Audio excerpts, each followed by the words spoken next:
దేవుని బిడ్డలారా, ఈరోజు తగిన నిర్ణయం తీసుకొనుట, దేవుని చిత్తానుసారమైనటువంటి నిర్ణయం తీసుకొనుట అనే అంశం మీద మనం ధ్యానించుకోబోతున్నాం.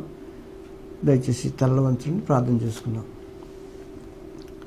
ప్రేమగల ప్రియ పరలోకపు తండ్రి, జీవం గల దేవా, అయ్యా మరి సరైనటువంటి నిర్ణయం తీసుకోవటం ఎలాగో మాకు నేర్పించండి. లేఖనం ద్వారా మీరు మాట్లాడుతారండి.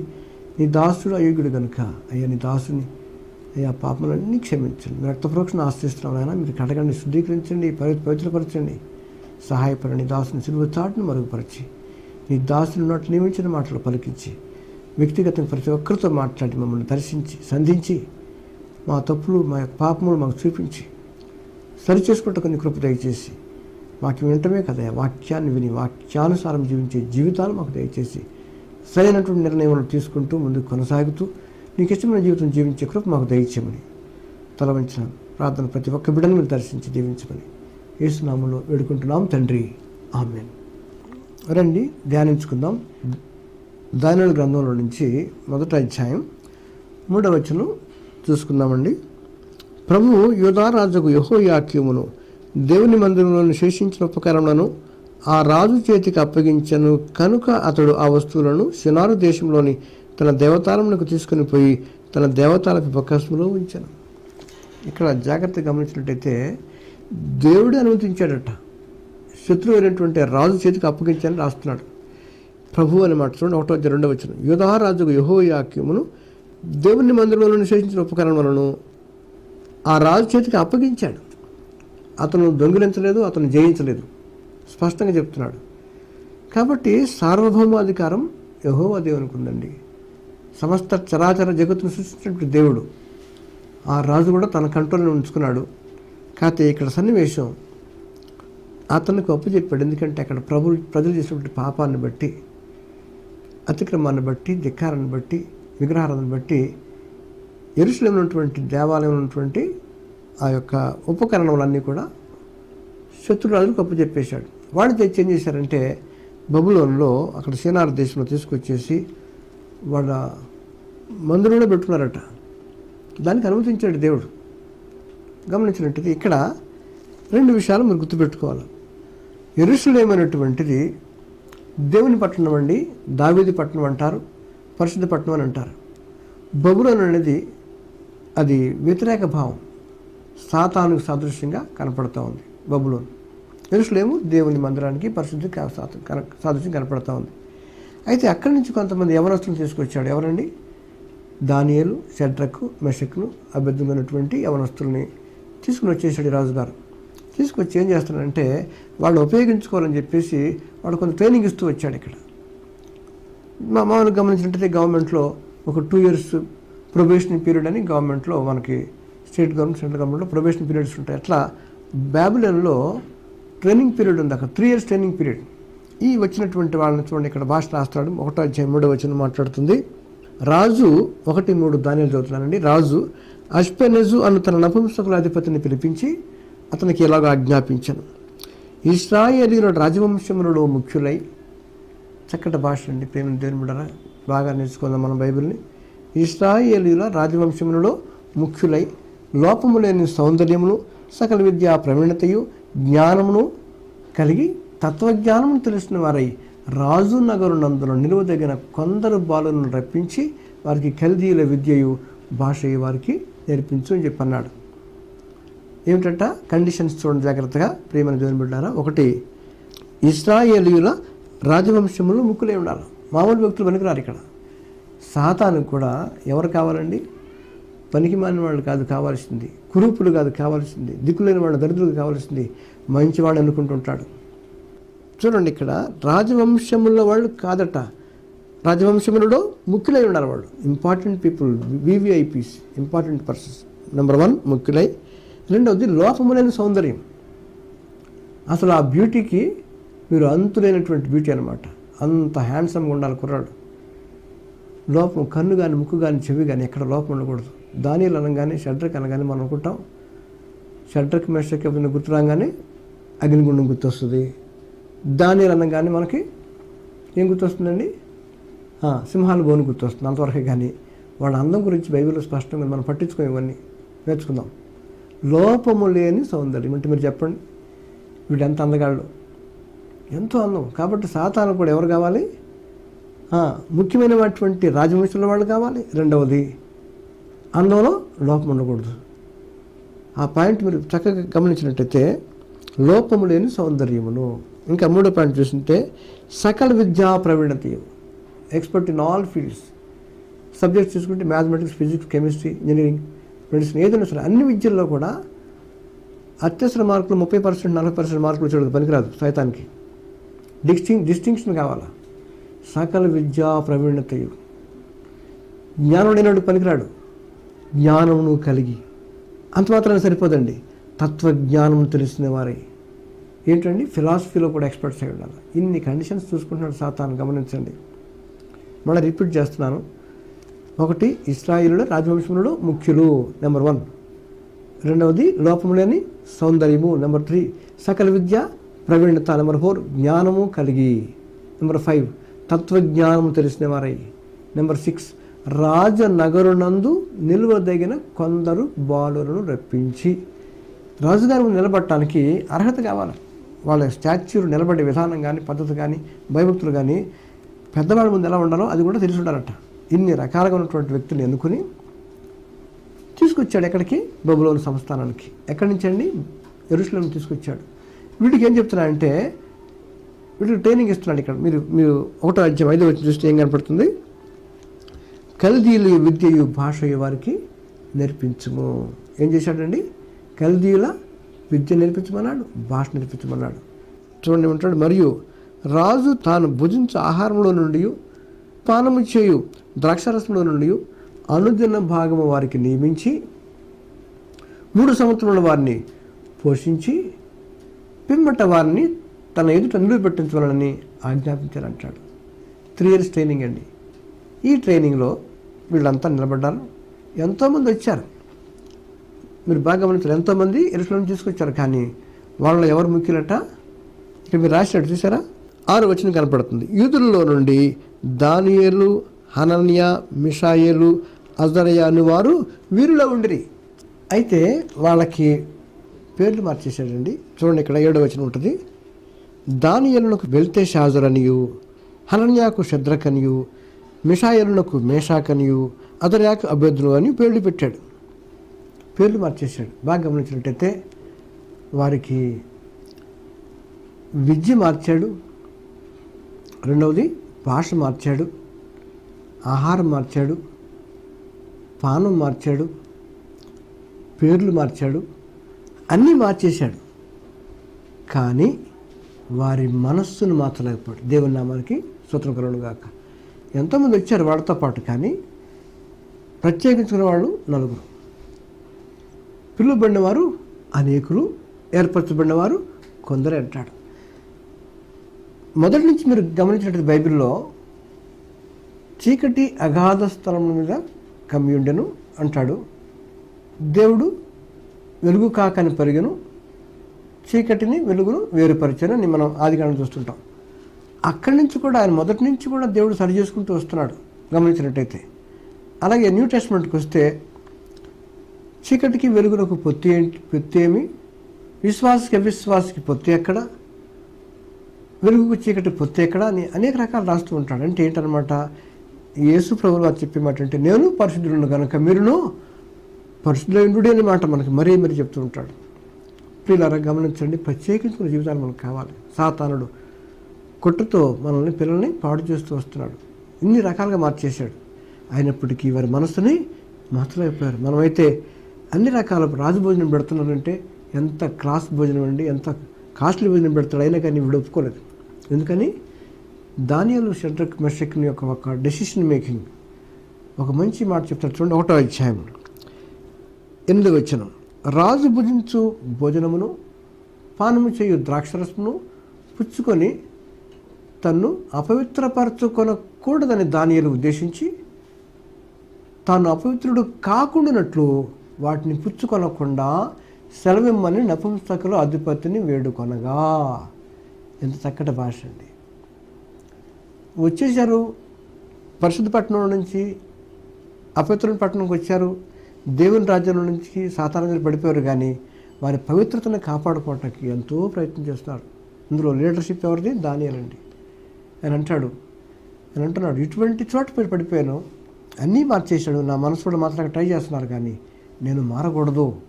నేను చిన్నప్పటి నుంచి నేర్చుకున్నటువంటి వాక్యాన్ని జ్ఞాపకం చేసుకుంటున్నాడు. తల్లిదండ్రులు ఎంత బాగా పెంచారు. అన్నా పెంచింది, శారా అబ్రహాముల బిడ్డలను ఇస్సాకుని పెంచారు. అట్లా చూసినట్టయితే ఎలిజబెత్ మరి పిల్లని యోహాన్ని పెంచింది. చిన్నప్పటి నుంచే భక్తుల్లో వాళ్ళని పెంచడం జరిగింది. మంచి వాక్యాన్ని నేర్పిస్తూ వచ్చారు. ఇక్కడ గమనించినట్టయితే వీళ్ళకి ఎంత బోధ చేయకపోతే ఎంత స్ట్రాంగ్గా ఉన్నారో మీరు ఆలోచించాలి. ఇక్కడ ఒక డెసిషన్ మేకింగ్లో మంచి మాట మీకు జ్ఞాపకం చేస్తున్నాను. ఇటువంటి భోజనం అంటే అక్కడ ఏంటంటే వాడు రాజభోజనమే, కానీ విగ్రహారాధికులు వాళ్ళంతా అటువంటి భోజనం తిని తను అపవిత్రపరచుకోనకూడదని చెప్పేసి అనుకున్నాడట దానియేలు. వద్దు బాబు, మాకు వద్దన్నాడు. ఆశ్చర్యపోయారు వాళ్ళంతా. ఏంటి నువ్వు ఇట్లా వద్దంటే మిగతా వాళ్ళ ముఖాల కంటే నీ ముఖాలు వాడిపోతే నా ఉద్యోగం పోదని చెప్పి అధికారులు మాట్లాడారు. అయినా కానీ పాపం బతులు ఆడుకుని ఒక 10 రోజులు టైం ఇవ్వన్నాడు. ఎంత అండి? ఒక 10 days టైం ఇచ్చేవాడిని, మాకు కాయగూరలు పెట్టండి, మాకు భోజనం వద్దని చెప్పి అన్నారు. మాకు రాజు భోజనం వద్దు, ఆ యొక్క వైన్స్ డ్రింక్స్ మాకు వద్దు. చూడండి ఎంత కాస్ట్లీ ఫుడ్ ఉందో, దాన్ని నెగిటివ్ చేస్తున్నాడు. తిండిపోతూ కాకూడదని చెప్పి బైబిల్లో సెలవుస్తుంది. చూద్దాం ఒక మాట. 23వ అధ్యాయం సామెతలు అంటాడు, నువ్వు వేదికతో భోజనము చేయ కూర్చుని ఎడల నువ్వు ఎవరి సమక్షంలో ఉన్నావో బాగుగా యోచించుమో. నీవు తిండిపోతువైన ఎడల నీ గొంతుకలకు కత్తి పెట్టుకొనుము అంటాడు. ఇంత మంచి మాట అండి. గొప్ప దేవుడు, జాగ్రత్తగా ఉండమంటున్నాడు. అక్కర్లా రాజుగారి ముందు కూర్చుంటే ఎలా ఉండాలో కూడా చెప్పేశాడు సొలొమోను మహారాజు. ఇవన్నీ పాటిస్తూ వచ్చాడు. ఎలా పాటించాడంటే పరిశుద్ధాత్మ దేవుడు దానియేలుకు తోడుగా ఉన్నాడు కాబట్టి ఆయన అంత నిష్ట ఉండగలిగాడు. ఇంకా మీకు ముందుకెళ్ళినట్టయితే అక్కడ ముఖ్యమైన డెసిషన్ మేకింగ్ ఎక్కడ వచ్చిందంటే తను అపవిత్రుడు కాకుండానట్లు వాటిని పుచ్చుకొనకుండా సెలవిమ్మని నపుంసకుల అధిపతిని వేడుకొనగా అనగానే 9th verse రాగానే మారిపోతుంది. అప్పుడు వెంటనే దేవుడు ఎంటర్ అయిపోయాడండి. ఎంటర్ 9th verse వచ్చి 9వ వచనం మాట్లాడుతుంది, దేవుడు నపుంసకుల అధిపతి దృష్టికి దానియేలునకు కృపా కటాక్షమునంద అనుగ్రహించను అంటాడు. నిజంగా ఎంత మంచి మాట్లాడి దేవుని నామానికి స్తోత్రం కలుగును గాక.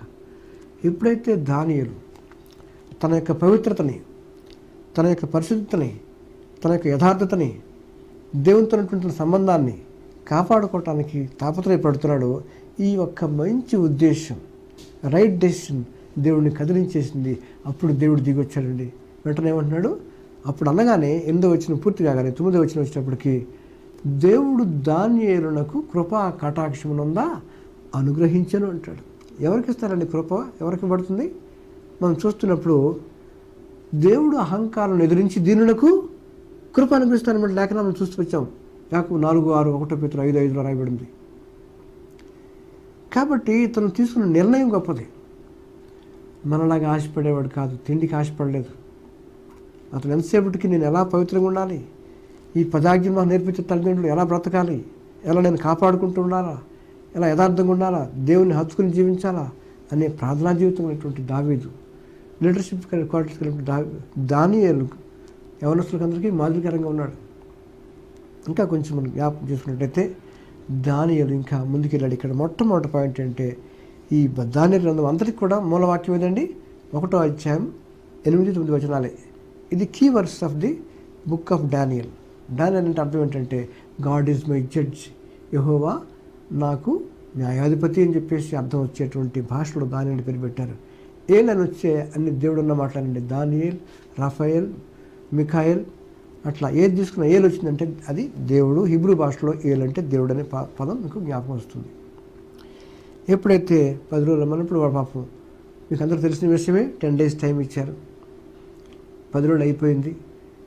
మాకు ఇక్కడ ఇంకో మాట అంటాడు, 12 వచనం మాట్లాడుతుంది. 1:12 భోజనములకు శాకధాన్యాదులను పానములకు నీళ్లును మీ దాసుల మగు మాకు ఇప్పించి దయచేసి 10 దినముల వరకు మాము పరీక్షింపమంటాడు.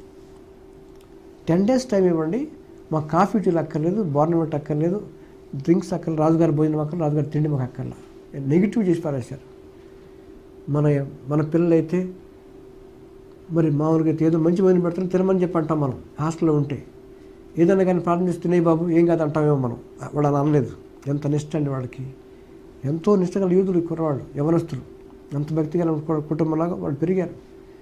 కాబట్టి తల్లిదండ్రులు దూరం అయినప్పుడు కూడా వాళ్ళు భక్తి మార్గం విడిచిపెట్టలేదు. మన పిల్లలు హాస్టల్కి వెళ్ళిపోయి దూరం వెళ్ళిపోతే ఎలా పోతున్నా మనకు అర్థం కాదు. భ్రష్టు పట్టిపోతున్నటువంటి ఈ రోజుల్లో మంచి ఉదాహరణ దానియేలు. మన యవనస్తులకి మంచి మాదిరికరమైనటువంటి క్యారెక్టర్ అండి దానియేలు. అప్పుడు 10 days అడిగాడు. అన్నప్పుడు ఓకే అన్నారు వాడు అధికారులు.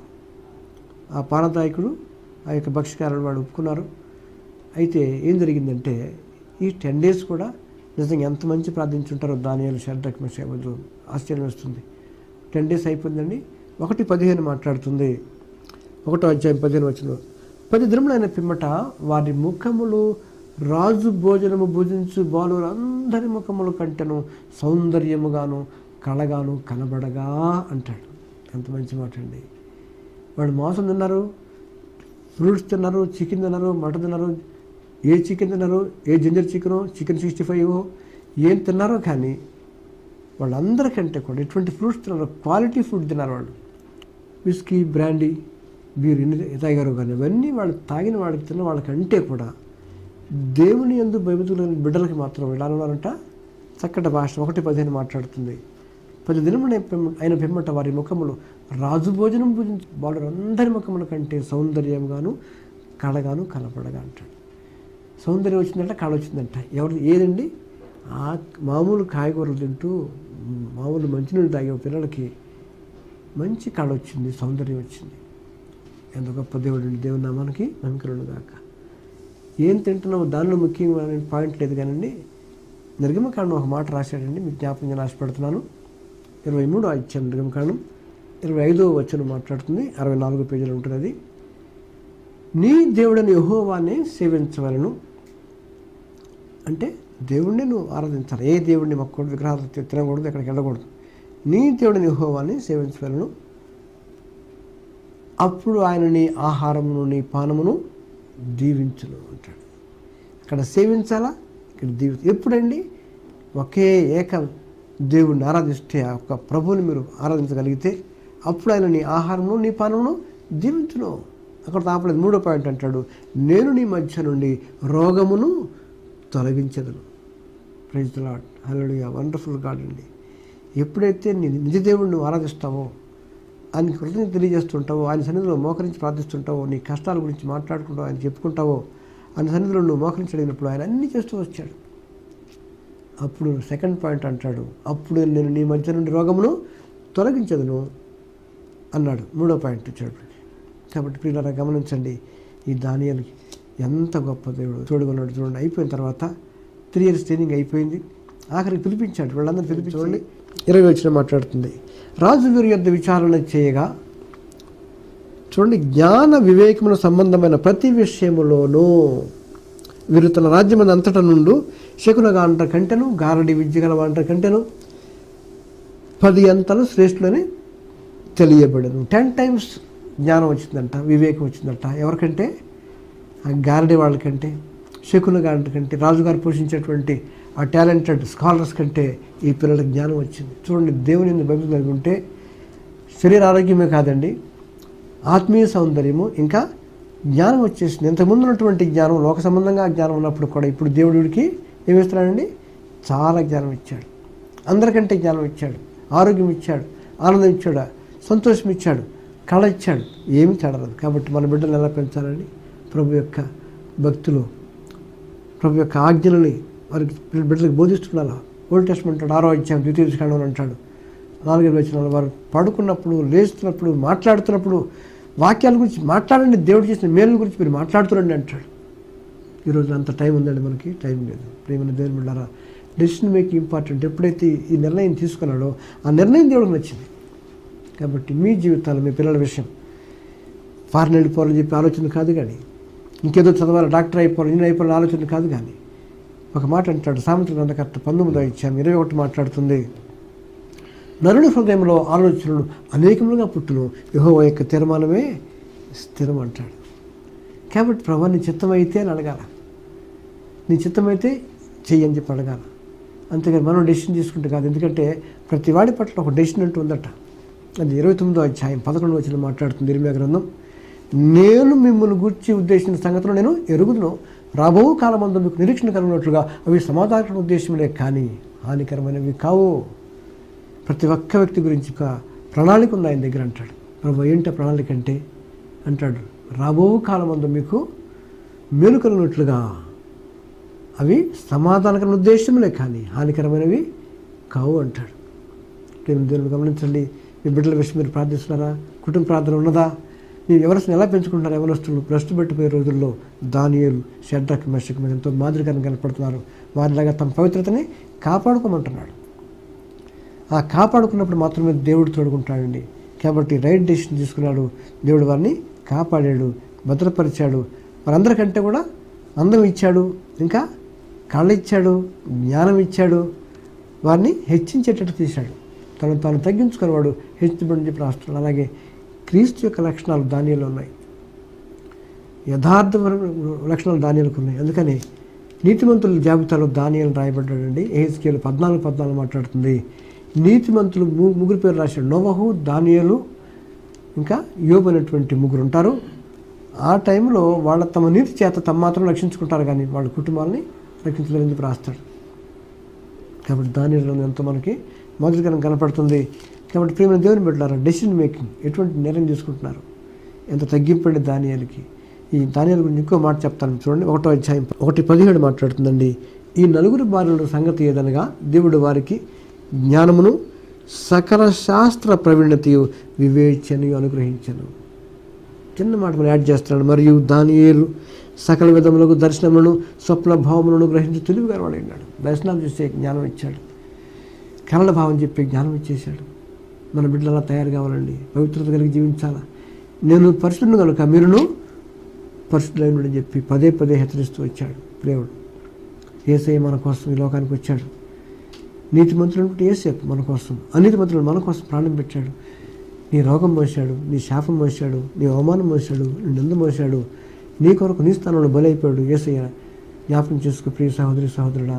ఈ నిర్ణయాలు ఎప్పుడు సరిగా ఉంటాయంటే నువ్వు యథార్థ హృదయం కలిగి భయభక్తులు కలిగి నీ బిడ్డలను జాగ్రత్తగా పెంచుకున్నప్పుడు డెసిషన్ వచ్చేస్తుంది. నీ మీద దృష్టి నుంచి నీకు ఆరోగ్యం చెప్తానని చెప్పంటున్నాడు. 32:8 జ్ఞాపకం చేసుకున్నావు. అలాంటి డెసిషన్ మేకింగ్ దానిలకు ఇచ్చాడు. ఆ ఒక్క దానిని ప్రార్థన చేసిన రికార్డ్ చేయబడదు, కానీ అతను తీసుకున్న నిర్ణయాన్ని బట్టి దేవుడు అతని దగ్గరికి వచ్చి అతను బ్రతుకుని బాగు చేసినట్టుగా చూస్తూ వచ్చాం. మీ నిర్ణయాలు ఎలా ఉండాలంటే దేవుని చిత్తానుసారంగా ఉండాలని ప్రభు పేరట మనం చేస్తున్నాను. కరెక్ట్గా డెసిషన్ ఇస్తాడు. చెప్పాడు 32:8 మర్చిపోద్దు. కీర్తనలు అంటాడు, నీ మీద దృష్టి నుంచి నీకు ఆలోచన చెప్తాను, నీకు ఉపదేశం చేసేదను, నేను నడవలసిన మార్గం నీకు బోధించదను, నీ మీద దృష్టి నుంచి నీకు ఆలోచన చెప్పాను. డెసిషన్ మేకింగ్ రాకపోతే ఆయన దగ్గరికి వచ్చి మోకరించు, యథార్థం కలిగి నమ్రత కలిగి దీనత్వం కలిగి యేసయ్య ఎటు పోవటం నాకు పాలుపోవట్లేదు, ఈ ఆర్థిక సమస్యలు, చిక్కులు, అనారోగ్యము, టెన్షన్స్, భయం, ఆందోళన, ఉద్యోగం లేని పరిస్థితి, పిల్లలకు పెళ్లి కాని పరిస్థితి, తర్వాత ఏ డెసిషన్ తీసుకోలేకపోతున్నాయి అంటే ఆయన చక్కగా మాట్లాడతాడు. నీ దగ్గరికి వచ్చి నీకు నిర్ణయం చెప్తాడండి, నీ మీద దృష్టి నుంచి నీకు ఆలోచన చెప్తానని చెప్పంటున్నాడు. కాబట్టి అనుదినము వాక్యాన్ని ధ్యానించుకుందాం. మీ వాక్య పిల్లలు మీ జీవితాన్ని దిద్దుకోవటం ప్రయత్నం చేయండి. అప్పుడు మీకు దేవుడు తోడుగా ఉంటాడు. ఒకవేళ తప్పులు పాపాలు చేయకుండా మనం చేస్తున్నాం, ముందు రక్షణ పొందండి అని మనం చేస్తున్నాం. రక్షణ పొందటం అంటే యేసు ప్రభు అని నీ నోటితో ఒప్పుకొని దేవుడు ఆయనను మృతుల్లో నుండి లేపని నీ హృదయం విశ్వసించినట్లయితే నువ్వు రక్షించబడదు అని చెప్పి రాశాడు. Roma 10:9 మాటలో అక్కడ రికార్డ్ చేయబడుతూ ఉంది. Accept Jesus as your personal saviour. నీ కోసం ఈ లోకానికి వచ్చాడు ఆయన. అన్ని తగ్గించుకొచ్చాడండి, అన్ని మెట్లు దిగి వచ్చాడు, ఏమి ఉంచుకోలేదు ఆయన. తను తాను దేవుని కుమారుడు అయ్యండి, దేవునితో సమానముగా ఉన్నట్టు విడిచిపెట్టకూడని భాగ్యమని ఎంచుకోనలేదు. కానీ మనుషుల్లో పోలికగా పుట్టి దాసుని స్వరూపం ధరించుకొని తను తానే రిక్తులుగా చేసుకుని ఆయన ఆకారం ముందు మనుషులు కనపడి మరణం పొందినంతగా, అనగా సులువు మరణం పొందినంతగా విధేయత వహించిన వాడై తను తాను తగ్గించుకున్నాడు. ఈ హంబుల్డ్ హిమ్సెల్ఫ్ అంటూ ది పాయింట్ ఆఫ్ డెత్ అంటాడు ఇంగ్లీష్ చక్క. అటువంటి యేసు నువ్వు స్వీకరించావా? నువ్వు ఆయనటువంటి యేసుని కలిగి ఉన్నావా? ప్రియ సహోదరి సహోదరుడా, ఇంకా నువ్వు రక్షించబడకపోతే యేసుని హృదయంలోకి ఆహ్వానించు. నీ యొక్క పాపాలను ఒప్పేసుకో, ఆయన రక్తంలో నీ పాపాలను కడిగి వేసుకో. ఆయన నీ బిడ్డగా స్వీకరిస్తాడు, ఆయన కృపను నీకు అనుగ్రహిస్తాడు, నీ కుటుంబాన్ని వర్ధిల్ల చేస్తాడు.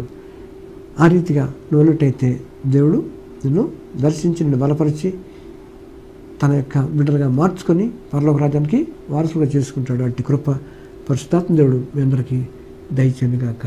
ఆమేన్. ప్రార్థించుకుందామండి. తలలు వంచండి. ప్రేమగల తండ్రి, జీవముగల దేవ, ఈ సహవాసం కొరకు సమయం కొరకు స్తోత్రాలు. అనేక లేఖన భాగాలు మేము చూస్తూ వచ్చాం. దానియేలు యొక్క పవిత్రత, షడ్రక్ మేషక్ అబేద్నెగో యొక్క పవిత్రత, అయ్యా నిర్ణయం తీసుకున్నటువంటి విధానంలో తండ్రి ఎంత దగ్గరికి జీవిస్తూ వచ్చారో, ఎక్కడో మారుమూల ప్రాంతాల్లో సాతాను ఉన్నప్పటికీ కూడా నీకు భయపడినట్టు వల్ల ప్రభావ వారిని హెచ్చించావు, కనపరిచావు, పెద్ద ఉద్యోగాల్లో పెట్టావు. దానిలో ప్రధానమంత్రి అయిపోయాడు. ఇంకా షడ్రక్ మేషక్ అబేద్నెగో ప్రభావ వారు పెద్ద ఉద్యోగాలు ఉంచారు. తండ్రి ఎప్పుడైతే నీకు భయపడి బిడ్డలను హెచ్చిస్తావు, తను తగ్గించుకుని హెచ్చించాలని చెప్పినట్టు ప్రభావ నీకు స్తోత్రాలు. నేను తలగా ఉంచుతా కానీ తోకగా ఉంచాలని చెప్పిన దేవుడు నీకు స్తోత్రాలు. నువ్వు అప్పించేవాడు ఉంటావు కానీ అప్పు చేయమని చెప్పిన స్తోత్రాలు తెలుసుకుని బిడ్డలు ఎన్నో బాధలు, వేదనలు, దుఃఖంలో ఉన్నారు. తల వంచి బాధపడుతున్నటువంటి దుఃఖిస్తున్న బిడ్డలు, రోధిస్తున్న బిడ్డలు ఉన్నారయ్యా. సెటిల్ చేయండి అయ్యా. వివాహం కోసం జ్ఞాపకం చేసుకుని తండ్రి జీవిత భాగస్వాములు చూపించండి. ఉద్యోగాలు లేవు, సరైన ఉద్యోగాలు చూపించండి. సంతానాలు బిడ్డలు ప్రభావ వారి గర్భాలను ఏస్తునామలో తెరుగులుగా కానీ ప్రార్థిస్తున్నాను. దయచేయండి. బీపీ షుగర్తో బాధపడుతున్న అనేకులయ్యా, వారిని దర్శించండి, మట్టండి, బాగు చేయండి. మీరు పొందిన దెబ్బల వల్ల మాకు స్వస్థను అంటే నెరవేర్చి బలపరిచి దీవించమని ఈ యొక్క వాక్యం బిడ్డలందరినీ అయ్యా వారిని చేతికప్పు చెప్తూ ప్రభావ వారి వాక్యాల హృదయంలో వారిని భద్రపరిచి వాక్యానుసారం జీవించే జీవితం బిడ్డలకు దయచేయమని యేసు నామములో వేడుకుంటున్నాం తండ్రి. ఆమేన్. Thank you very much.